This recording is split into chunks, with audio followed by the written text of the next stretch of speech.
En Texas, raptan a punta de pistola a un agente federal desprevenido. Los delincuentes huyen sin que nadie los vea hacia la inmensidad del sur de Texas. Hasta que se descubre la desaparición, transcurren minutos muy valiosos. La vida de un compañero está en peligro. Sus colegas no vacilan. Hallarán a los sospechosos, los arrestarán y los harán pagar por el crimen.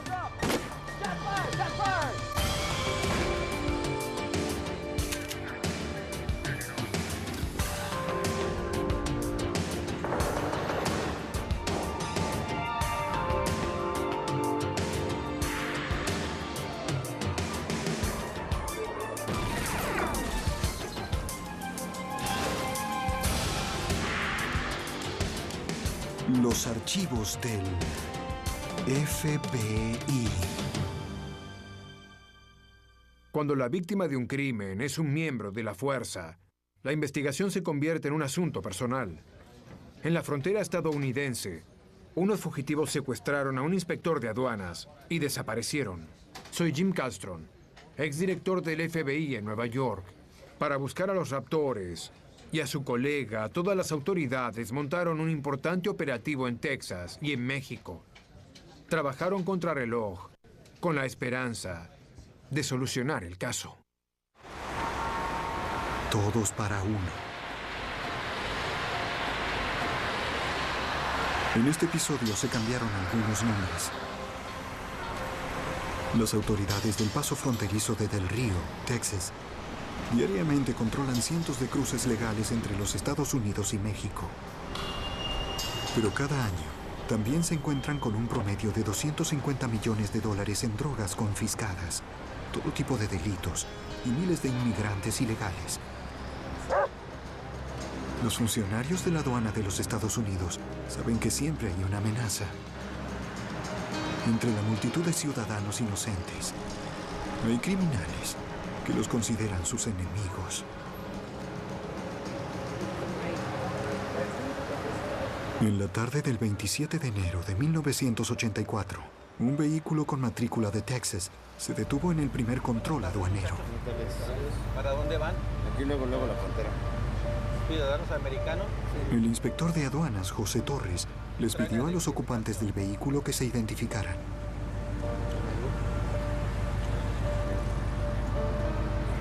¿Qué edad tienes?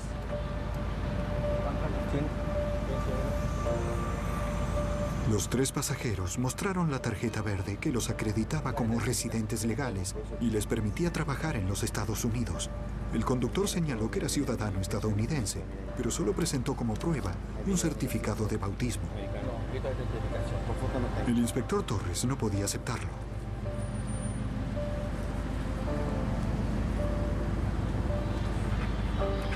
Registró el número de matrícula del vehículo y le ordenó al conductor que pasara por un segundo puesto de control para realizar más averiguaciones.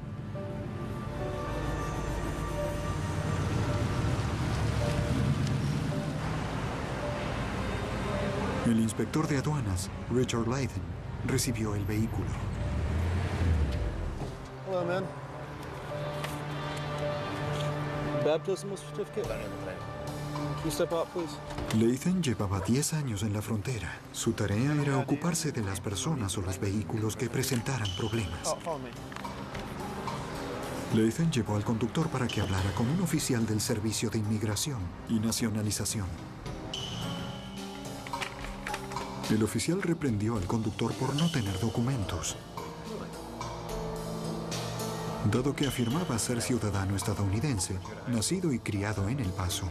El oficial le hizo preguntas muy detalladas que solo un residente podía responder. En pocos minutos, las respuestas convencieron al oficial de que la falta de documentos era el único inconveniente.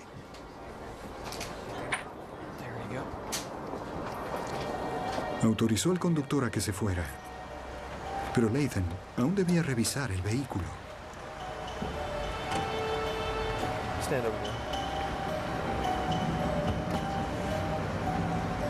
You need to look inside your car. De acuerdo con los procedimientos de rutina, buscó drogas ilegales o mercadería de contrabando.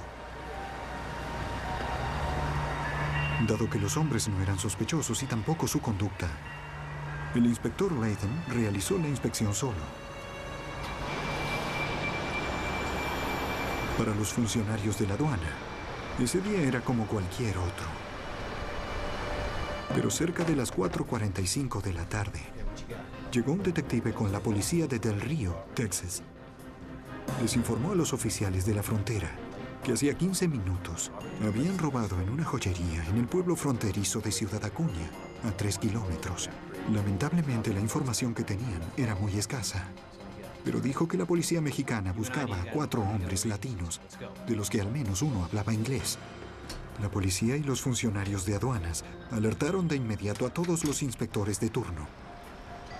Debido a que los ladrones podrían intentar ingresar a los Estados Unidos, se reforzaron las inspecciones en los primeros puestos de control. Good afternoon. Where you heading?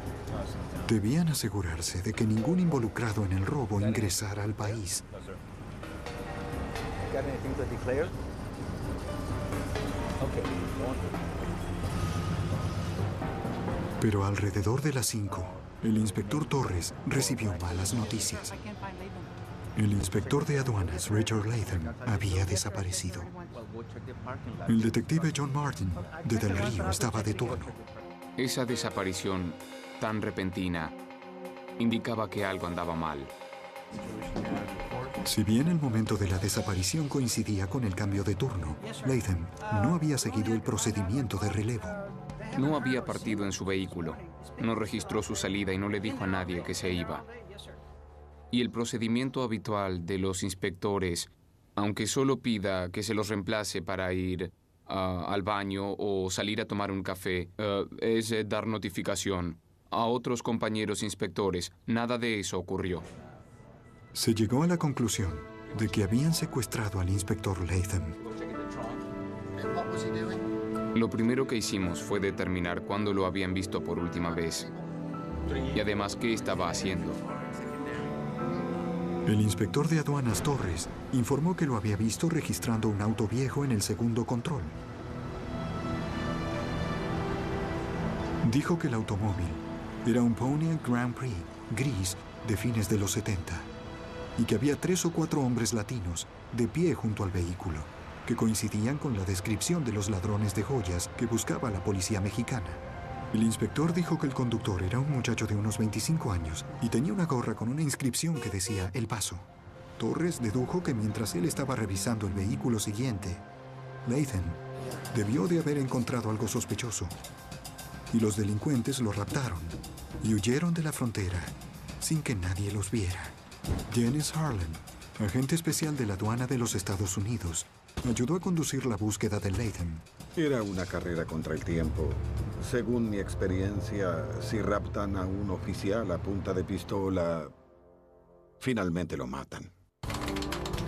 Todos sabían que había muy pocas probabilidades de rescatar al inspector secuestrado. Rápidamente se pusieron a trabajar.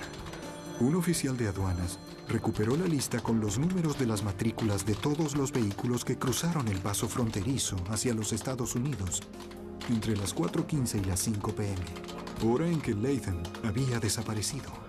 La lista contenía menos de 100 vehículos, pero no incluía ni el nombre ni el domicilio de los propietarios.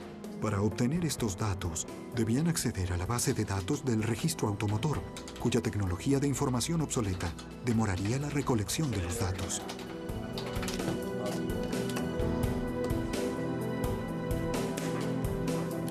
La policía de Del Río comenzó a componer un identikit. De acuerdo con lo que recordaban el inspector Torres y otros testigos, surgieron los primeros rasgos que poco a poco se convirtieron en la imagen del conductor. Una vez que el identikit estuvo listo, los investigadores lo enviaron a las comisarías estatales y federales de la zona. Los patrulleros partieron en busca de un Grand Prix color gris. Ahora los investigadores tenían el posible rostro del conductor, pero ningún rasgo específico de los pasajeros. Los helicópteros de la aduana apoyaron el trabajo de los patrulleros. Pero todos sabían que sin pistas sería muy difícil encontrar a los delincuentes en el campo de Texas. Había pasado 1 hora y media desde la desaparición de Latham. Un automóvil que viajara a 90 kilómetros por hora no levantaría sospechas y podría estar en cualquier punto dentro de un área de 50.000 kilómetros cuadrados. El área de búsqueda era enorme y se hacía cada vez más grande.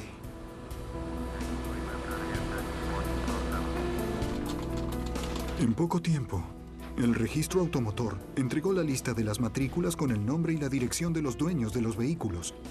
Había 8 Pontiac Grand Prix. Los oficiales visitaron los 6 domicilios de Del Río para investigar los vehículos. Los otros 2 estaban registrados en El Paso, pueblo donde el conductor del vehículo sospechoso había dicho que vivía. Quedaba a 10 horas de allí. Un agente de aduana se contactó con la oficina del FBI más cercana para pedir ayuda y le informó del secuestro al agente especial Don Weatherman. Fue muy desalentador darnos cuenta de que había desaparecido un inspector y que no teníamos pistas sobre su paradero o qué le había pasado. Teníamos muy poca información, salvo que lo habían visto por última vez en su trabajo. Este domingo en Discovery a fondo. En Del Río, Texas, las autoridades sospechaban que unos ladrones de joyas que cruzaron la frontera en un Pontiac Grand Prix gris habían raptado al inspector de aduanas, Richard Latham. Hey Mary, can you give me text, please? El oficial de aduanas le pidió a Weatherman que enviara un agente de campo a El Paso para que rastreara los 2 Grand Prix.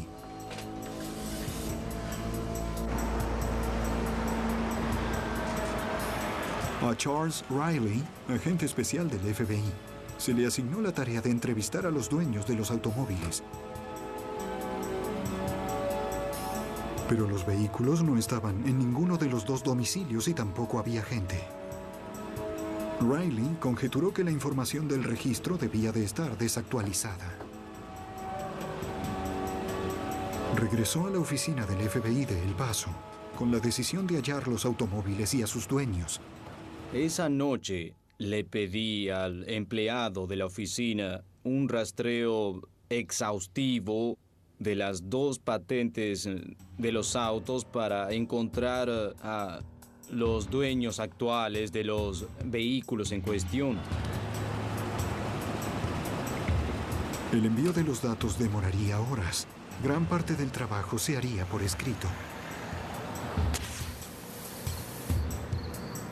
La policía se ocupó de los controles en todas las carreteras que partían del puesto fronterizo.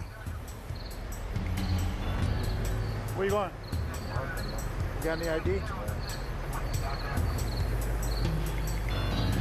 Detuvieron y revisaron todos los vehículos que salían de la zona.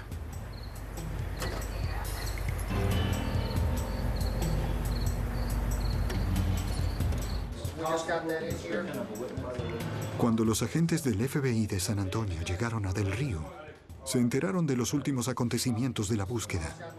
A pesar del esfuerzo de la policía, no habían encontrado nada. Habían pasado casi 7 horas desde el secuestro del inspector Richard Latham. Luego de la primera noche de investigaciones, aún no había pistas seguras. Uno siempre desea que lo liberen, pero en realidad nunca pasa eso. Ya sabíamos que encontraríamos un cadáver, quizás esa misma noche. Sí. A la mañana siguiente, la búsqueda continuaba. Se amplió el perímetro de rastreo al vasto páramo, con aviones de ala fija, que viajan más rápido y más lejos que los helicópteros. Los patrulleros de Texas continuaban realizando controles en los alrededores de Del Río. Aunque para ese entonces suponían que los delincuentes ya se habían escapado. En El Paso, el agente especial Riley borró de la lista de sospechosos a una pareja de gente mayor que poseía un Pontiac Grand Prix gris. Pero el dueño del otro vehículo lo había vendido a un hombre llamado Ricardo Cortés. Cortés no había registrado el automóvil a su nombre. Del registro de antecedentes, surgió que Ricardo Cortés tenía antecedentes penales por tenencia de drogas Riley halló su último domicilio. Fui hasta el lugar, hablé con la madre de Cortés y supe que había estado 3 o 4 días fuera del pueblo. La madre no estaba segura de cuándo regresaría. Señaló que Cortés todavía tenía el vehículo y que se había ido con él. Fui a la comisaría del Paso y conseguí una fotografía de Cortés y la envié al paso fronterizo del Río, en Texas.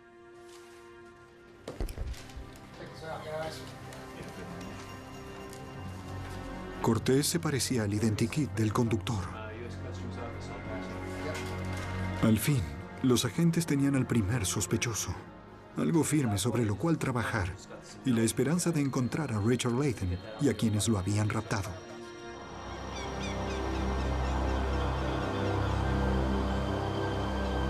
Pero mientras crecía la esperanza, a 80 kilómetros, un hombre que recolectaba leña cerca de Eagle Pass, Texas, encontró algo espeluznante. El cadáver de un hombre con un uniforme de la aduana de los Estados Unidos.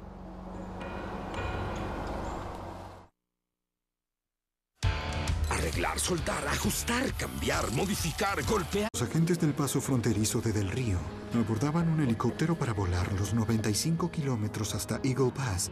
Las patrullas de Texas seguían reforzando los controles de carretera en toda la zona. Era probable que los secuestradores ya hubieran escapado, pero no estaban seguros. A pesar de la frustración, el oficial Art Corral, que vigilaba el camino de Del Río a El Paso, no abandonaría la búsqueda.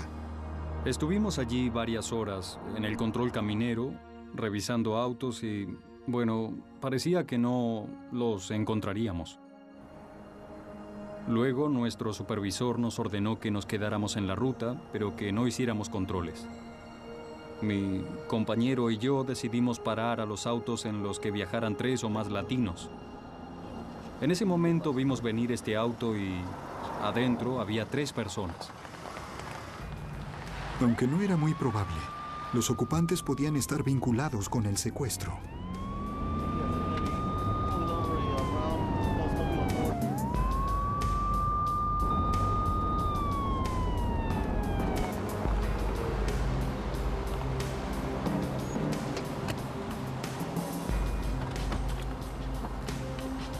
El conductor bajó y se acercó a los oficiales. How you doing, sir? How you been? Corral le explicó por qué lo había hecho detener. Hispanic subject are involved in kidnapping. El conductor le entregó su identificación. Era un taxista de Eagle Pass. Los hombres que llevaba en el auto lo habían contratado para que los llevara a Presidio, Texas. Dijo que se alegraba de que lo hubieran detenido. Sus pasajeros estaban muy inquietos y eso lo ponía nervioso. El oficial decidió identificarlos. How you doing, guys? Give us your IDs, please.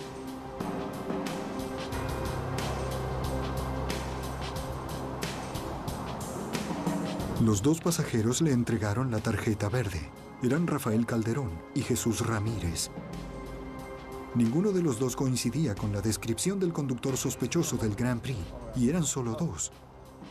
Corral y su compañero fueron minuciosos y verificaron los nombres por si acaso. Dentro de la patrulla, el compañero de Corral intentó comunicarse por radio. Pero no había señal. Volvió a intentarlo, sin éxito. En esa zona es normal perder contacto.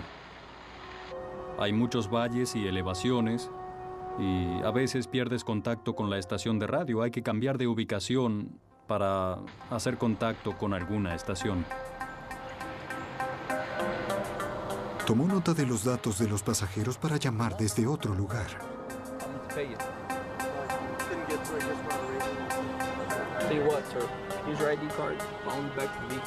Pensaron que podían arriesgarse a dejarlos seguir. Allí hay una sola ruta. Quizá no haya un cruce en 150 kilómetros. Entonces, si los dejas ir, por cualquier razón y surge algún problema, hay muchas posibilidades de volver a encontrarlos. Los agentes se arriesgaron y se alejaron de allí para intentar comunicarse por radio. A las 2:15, los agentes del FBI llegaron a Eagle Pass para estudiar el sitio en el que encontraron el cadáver. Los que participaron del caso esperaban encontrar con vida a su compañero. Pero la evidencia era clara.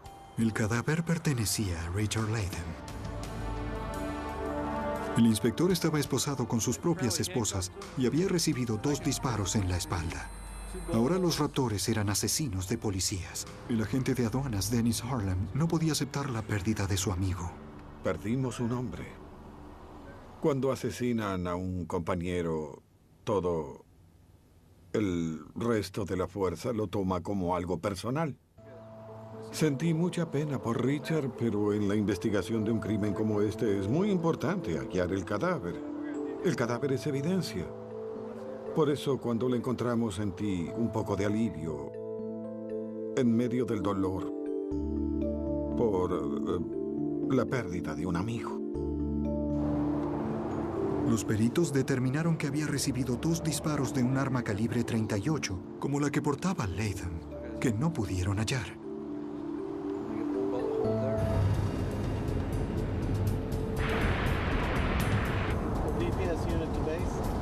En la carretera, los oficiales seguían intentando comunicarse.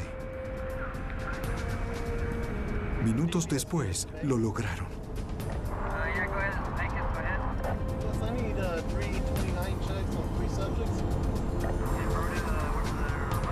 Sus compañeros verificaron los nombres.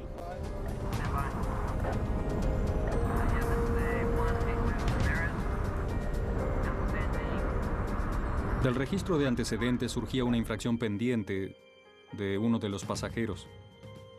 Era Ramírez el que iba atrás. Había una orden de arresto pendiente para Jesús Ramírez por conducir en estado de ebriedad. Pero podía tratarse de otro Ramírez. Los agentes debían verificar su identidad. Decidimos avanzar y tratar de alcanzarlos.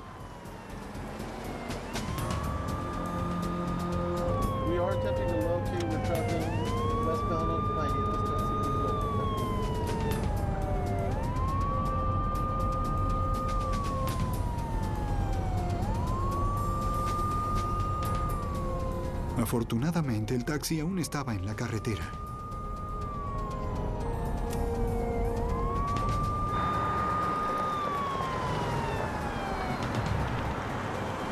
El conductor se detuvo por segunda vez. El agente Corral le dijo al conductor que se alejara y se acercó al vehículo para hablar con Jesús Ramírez. Empecé a gritarle al que iba atrás que quería hablar con él, que bajara. En ese momento veo que el pasajero se reclina en el asiento trasero y veo que empieza a mover los hombros y la cabeza. Entonces sigo ordenándole que baje y de pronto comenzó a disparar. Luis nunca sonríe. De sus pasajeros. Pero la detención del auto pronto se convirtió en una situación peligrosa para el agente Art Corral y su compañero. Tras el disparo, mi compañero tomó la escopeta. No había tiempo para pedir ayuda. Éramos 2 contra 2 y en un tiroteo hay que reaccionar rápido, porque es una cuestión de vida o muerte. Jesús Ramírez se había disparado en la cabeza con un revólver .357. Los agentes recuperaron ese arma y un revólver calibre .38. Uno de los oficiales recuperó la tarjeta verde de Ramírez y un papel de uno de sus bolsillos, mientras el otro juntaba las pertenencias de Rafael Calderón, que incluían un cuchillo grande y una bolsa de tela. Corral sospechó que Ramírez no se había suicidado por el arresto pendiente. Sabía que seguramente había otro motivo. Los oficiales informaron el hecho y supieron que se había hallado el cadáver de Latham.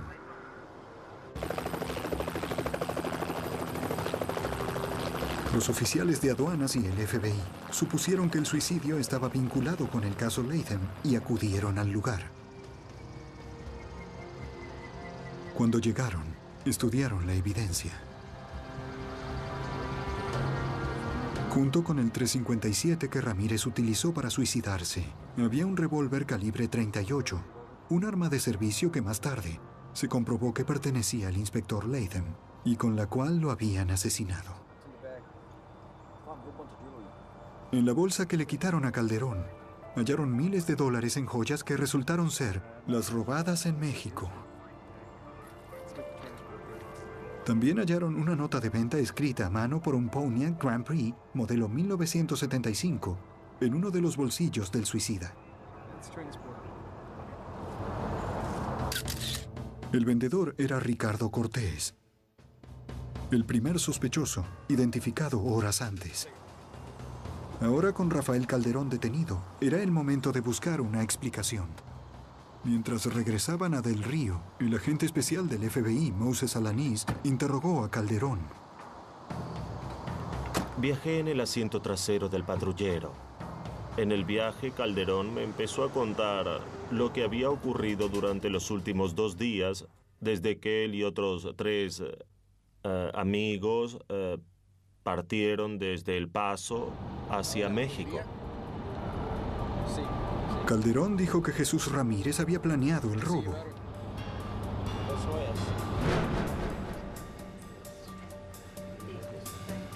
Dijo que Ramírez eligió la joyería de México porque creía que era más fácil salir impune de un asalto a mano armada en México que en los Estados Unidos.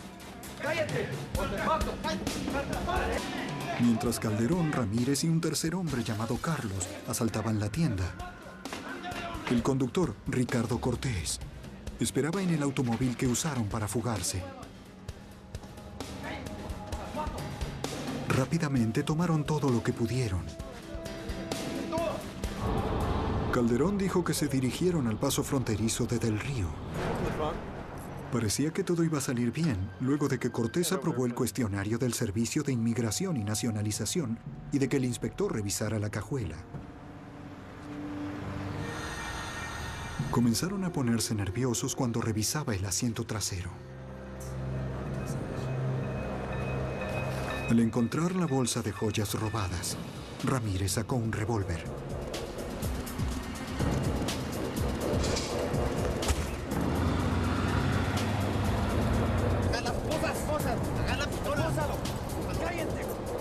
Al salir de la frontera, Cortés y el hombre llamado Carlos le quitaron a Latham el revólver y lo esposaron con sus propias esposas.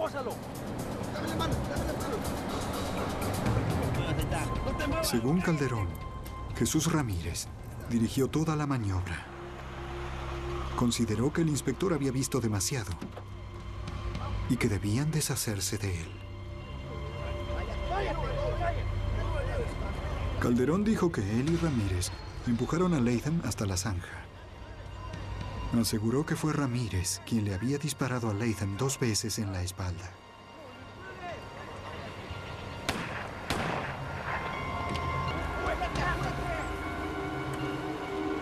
Luego de que dejaron morir al inspector, los hombres siguieron viaje a Eagle Pass, donde cruzaron la frontera y entraron de nuevo en México.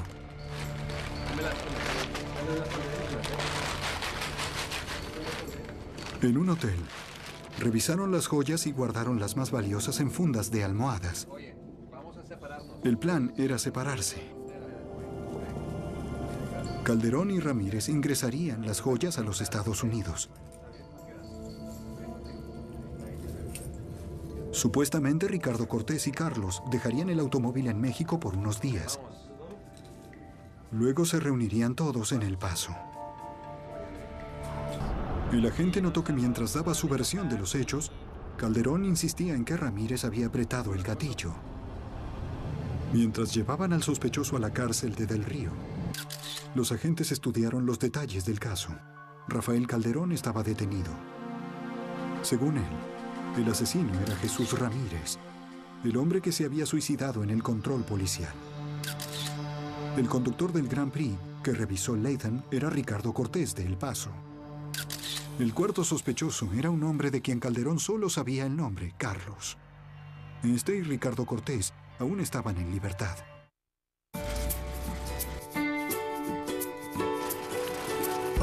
La policía del estado de Piedras Negras, México, llamó a los agentes del FBI.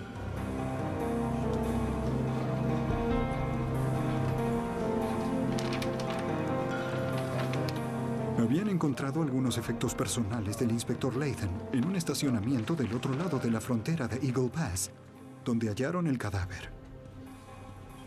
Entre sus pertenencias estaba su cartera, un aerosol para defensa personal y varios documentos de interés para el agente especial del FBI, Don Weatherman. También encontramos 2 citaciones por infracciones de la Patrulla de Caminos de California. Una a nombre de Rafael Calderón, el detenido, y otra a nombre de Carlos Peña. Menos de 24 horas después del secuestro, los investigadores identificaron al cuarto sospechoso. Carlos Peña era mexicano y tenía residencia legal en los Estados Unidos. Los investigadores recibieron su foto enviada por el Servicio de Inmigración y Nacionalización. Ahora debían encontrar a Peña y a su cómplice Ricardo Cortés. Luego surgió una nueva pista. La policía del estado de Piedras Negras en México había hallado un Pontiac Grand Prix gris, modelo 1975, abandonado en el estacionamiento de un club nocturno. Los agentes del FBI cruzaron la frontera para registrarlo. Pero la ley mexicana prohíbe la inspección completa del vehículo. No podíamos trasladar el vehículo a los Estados Unidos. No podíamos sacar nada de él excepto las huellas digitales. Los agentes del FBI fotografiaron el automóvil para documentar lo que no podían llevarse y buscaron huellas digitales. El procedimiento se realizó con tecnología muy básica, cinta adhesiva y tarjetas, pero dio sus frutos. Cuando las huellas se analizaron en el laboratorio del FBI de Washington, se determinó que las huellas digitales de los 4 sospechosos coincidían con las que habían tomado del vehículo. En El Paso, Texas, los agentes de aduana siguieron buscando a Ricardo Cortés y Carlos Peña. Supieron que Peña y el sospechoso muerto, Jesús Ramírez, habían vivido en el mismo complejo habitacional. Interrogaron a la encargada, que reconoció a Peña en una fotografía. Dijo que lo había visto por última vez con Ramírez la noche anterior al asesinato de Latham. Los vio trasladar cajas desde un Grand Prix gris hacia un apartamento. Luego llegó un tercer hombre en un automóvil azul.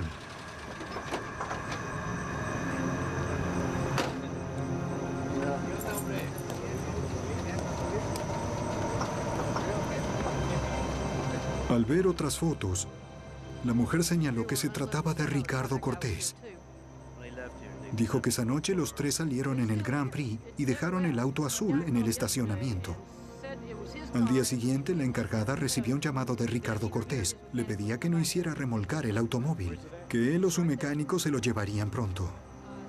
El vehículo azul era la mejor pista para encontrar a Cortés. Durante esa noche y la mañana siguiente, los agentes vigilaron el lugar. Cerca del mediodía, un hombre se llevó el automóvil. No era Cortés ni Peña.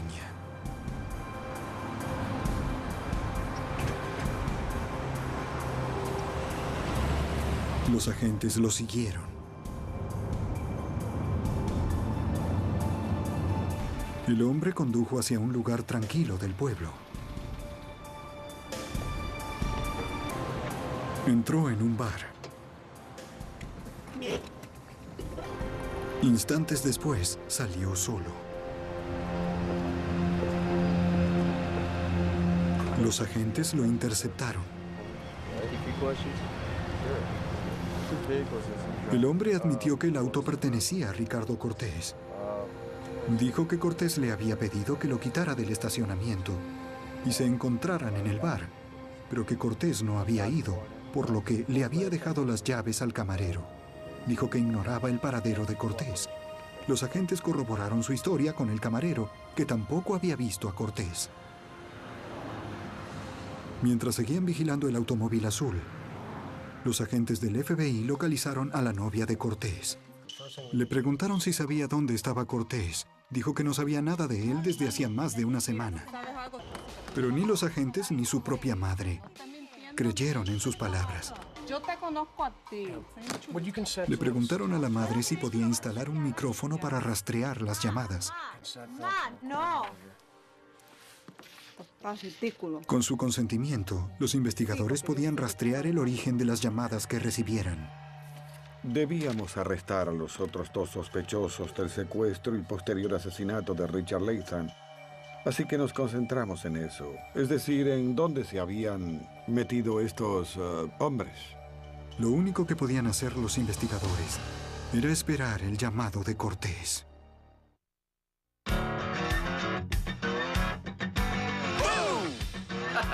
Hay días han contactado a la novia de Ricardo Cortés, uno de ellos, y habían intervenido su teléfono.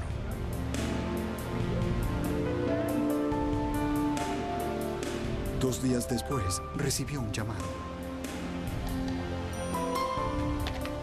Era Cortés. No le dijo dónde estaba, pero el rastreo de la llamada indicó un hotel de El Paso. El agente especial Charles Riley estaba listo.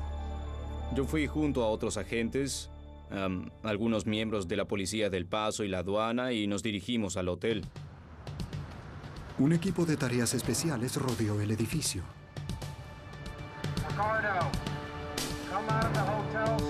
Mediante el esfuerzo conjunto de 3 organismos de la fuerza pública, los investigadores cumplieron con su misión. Agente especial Don Waterman.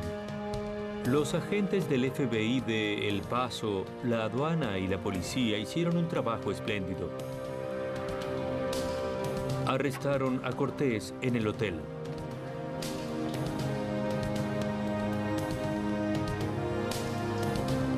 Ocho días después del asesinato de Richard Latham, las autoridades de Texas detuvieron a Ricardo Cortés. Al revisar la habitación, no encontraron rastros del sospechoso Carlos Peña.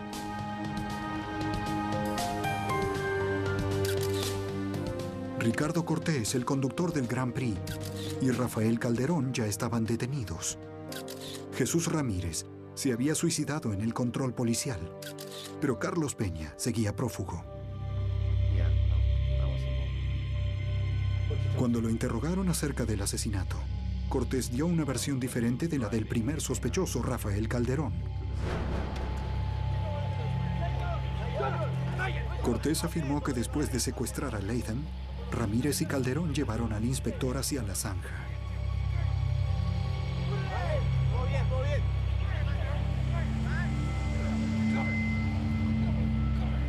Pero dijo que Ramírez no había efectuado los disparos, sino que había sido Rafael Calderón.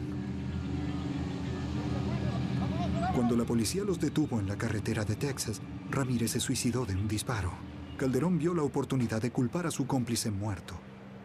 Cuando Cortés declaró que en realidad fue Calderón quien le disparó al inspector Latham, nos sorprendió mucho. Cortés dijo que cuando se separaron, él y Peña dejaron el auto y abordaron un autobús a Juárez, México. Cortés informó que Peña aún estaba en Juárez, que no había regresado a El Paso. Los agentes del FBI sabían que no podrían arrestarlo sin ayuda.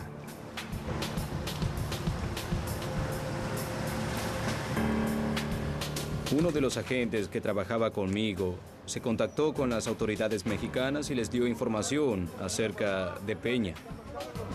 La policía mexicana empezó a buscar a Peña en Juárez. La aduana estadounidense le ofreció a la policía mexicana una recompensa a cambio de información útil para arrestar a Peña.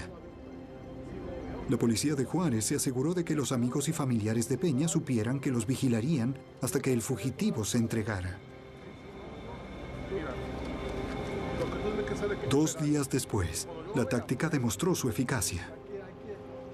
Peña se contactó con la oficina del FBI de El Paso y explicó que quería entregarse.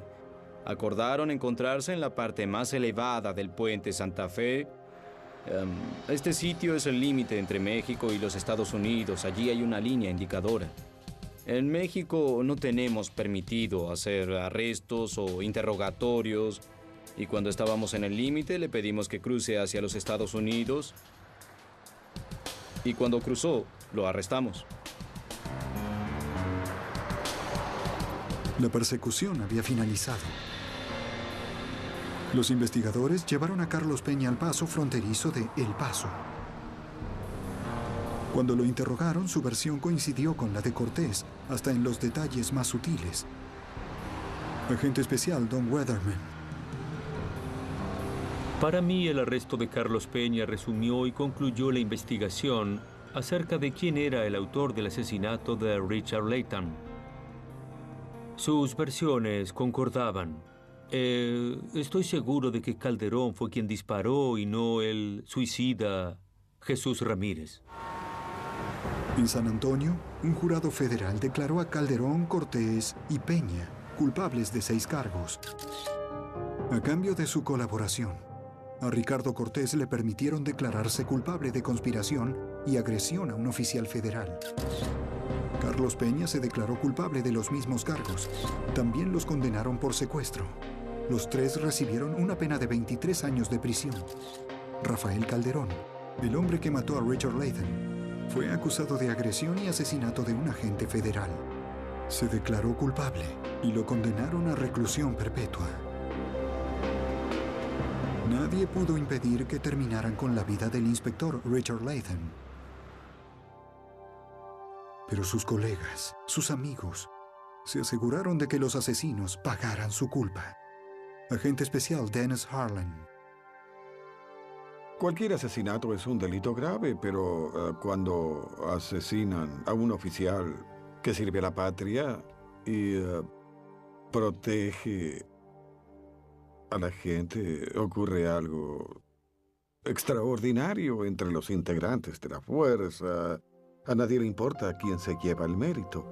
Todos se esfuerzan por capturar a los culpables y ver que se haga justicia.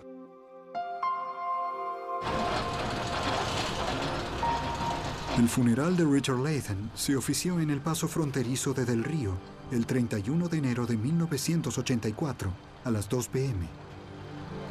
A las 2:30, los oficiales de aduanas de todos los pasos fronterizos del país hicieron un minuto de silencio.